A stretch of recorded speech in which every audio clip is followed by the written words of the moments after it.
फोड़कर उसके अंदर का फल निकालकर उस फल को शिवलिंग पर चढ़ाकर 1 लोटा जल शंकर भगवान को समर्पित कर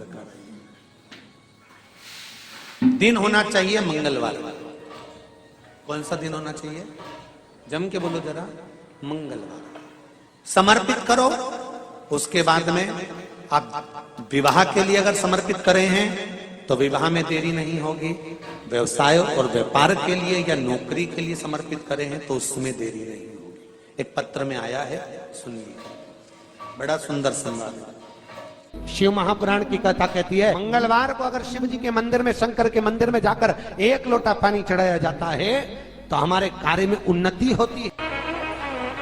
हाथ में जल का पात्र हो, शंकर के मंदिर में जब तुम जा रहे हो, शिव के पास जब पहुंचो, जल से हाथ, ये लोटा जब जल का तुम बाबा को समर्पित कर रहे हो, जल चढ़ा रहे हो, उस समय पर बाबा से जरूर कहो, बाबा बहुत दिन हो गए, बहुत दुखी हूं, ए मेरे शंकर, मेरे कुबेरेश्वर महादेव, मेरे महाकाल राजा, मेरे इस हाथ को अब तुम पकड़ लो बाबा, बहुत दुखी हूं, अब तुम थाम लो बाबा।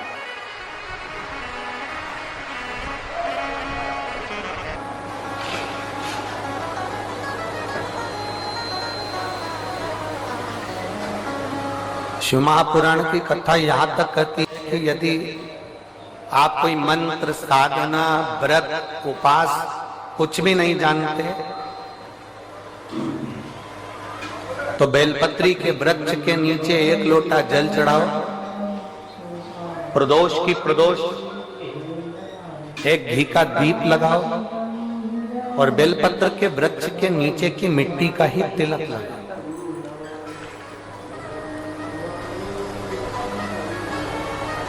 बेलपत्र के वृक्ष के नीचे की ही मिट्टी का तिलक।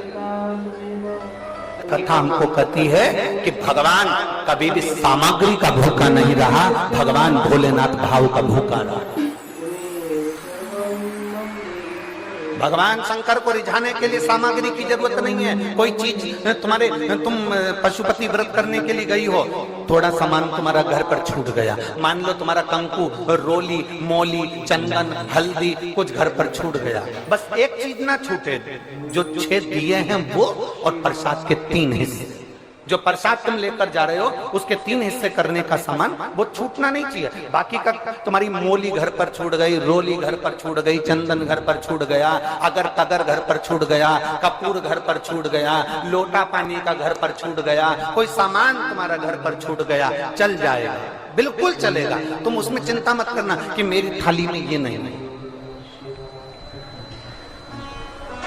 गणगौर की पूजन करने जाती हैं माताएं, इधर गणगौर होती है कि नहीं होती हमको नहीं मालूम।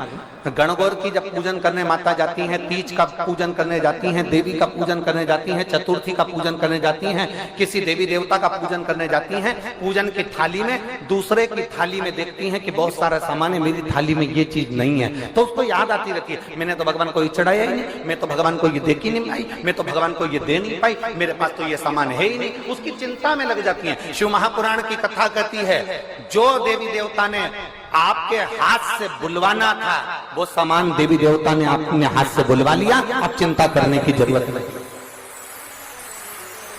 आप ये टेंशन मत लो कि मेरी थाली में ये नहीं है, मेरी थाली में ये है, ना ना, आप तो भगवान के भरोसे छोड़ दो कि तूने जो कहा मैं वो लेकर आ गई, तूने जो मुझे बुद्धि दी उस बुद्धि से मैं लेकर आ गई, तूने जो मुझे आज्ञा करी मैं वो लेकर पहुंच गई। अब मेरे पास में ये नहीं कि मैं ये भूल गई, मैं ये रह गए।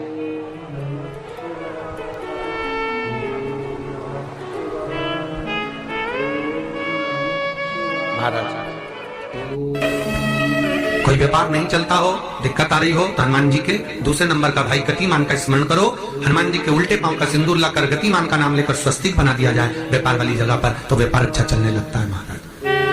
कोई व्यक्ति पैसा खा गया, नहीं दे रहा, बहुत परेशान हो गए, मांग मांग कर दे गए, नहीं दे रहा, हाथ जोड़ लिया, पांव जोड़ लिया, सब कुछ कर लिया, नहीं दे रहा, तो हनुमान जी के तीसरे नंबर का भाई रतिमान, रतिमान, गतिमान, रतिमान, रतिमान का नाम लीजिए, पीपल के पत्ते पर लाल सिंदूर से जो व्यक्ति पैसा लेकर गया उसका नाम लेकर बहते हुए पानी में अपनी कामना कर रतिमान का नाम लेकर छोड़ दीजिए। 15 दिन में रतिमान ऐसी उतावली मचाता है कि उसको हाथ जोड़कर वो खुद फोन लगाकर बोलता भैया तेरा मैं पैसा लौटा दूंगा। रतिमान का स्मरण किया जाए, रतिमान।